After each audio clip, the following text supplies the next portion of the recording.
High, আমি অঙ্কিতা। এইসবে ভাদ্রের পচা গরম আমাদের থেকে টাটা বাই বাই বলে বিদায় নিল, আর তারই মধ্যে ছেড়ে গেল এক রাশ ঘন ট্যান, আর সাথে র্যাশেস, ইচিং, যাচ্ছে তাই ব্যাপার একদম পুরো বডিতে। এর থেকে বাঁচতে আমি একটা হোম রেমেডি করে থাকি। আজকে ভাবলাম এটা তোমার সাথে শেয়ার করে নি। তো চলো শুরু করা যাক। এই জন্য আমার প্রথমে লাগছে কিছু নিম পাতা।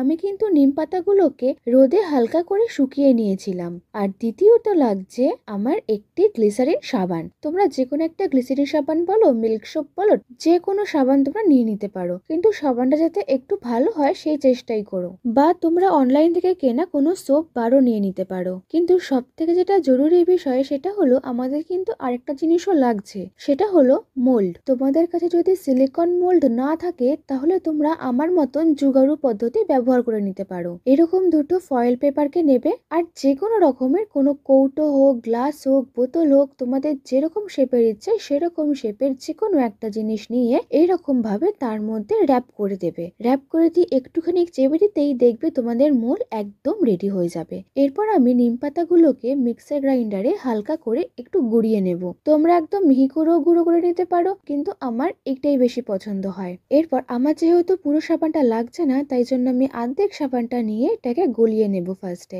গলিয়ে নিয়ে ওইটার মধ্যে ভর্তি ভর্তি করে নিম পাতার গুঁড়োগুলো দিয়ে দেবো। তারপর দেব ভিটামিন ই অয়েল। তোমরা দিতেও পারো, নাও দিতে পারো। আমার যেহেতু একটু বেশি ট্যান পড়ে গেছে, আর ভিটামিন ই যেহেতু ট্যান রিমুভ করতে ভীষণ ভালোভাবে কাজ করে, তার জন্যই আমি নিয়ে নিয়েছি 1 চামচ ভর্তি করে ভিটামিন ই অয়েল। তোমরা ক্যাপসুলও ইউজ করতে পারো। তারপর এটার সঙ্গে ভালো করে সবকটাকে একসঙ্গে মিশিয়ে মোল্ডটার মধ্যে দিয়ে রেখে দেবে। দেখবে যখন ঠান্ডা হয়ে যাবে তখন এটা একদম শক্ত হয়ে বেরিয়ে এসছে। আমি এটার নিচে একটু ফয়েল পেপার রেখে দিয়েছিলাম যাতে কোথাও সাবানটা রাখলে জায়গাটা নোংরা না হয়ে যায়। আমি তোমাদেরকে নিজে ইনস্ট্যান্ট ইউজ করে দেখাচ্ছি, দেখো এটা কতটা এফেক্টিভ। সাবানটা হাতের মধ্যে দিয়ে ভালো করে রাব রাব করে ধুয়ে নিলে কিন্তু প্রথম ওয়াশেই অনেকটা পরিমাণে উঠে যাবে। তোমরা দেখতেই পাচ্ছ দুটো হাতের মধ্যে ডিফারেন্স। এই সাবানটা এতটা ভালো পরিমাণে কাজ করে কি বলবো। তোমরা তো জানোই আমি বেশি কোনো কিছু দিয়ে জওয়া খিচুড়ি বানানো একদম পছন্দ করি না। জওয়া খিচুড়ি না বানিয়ে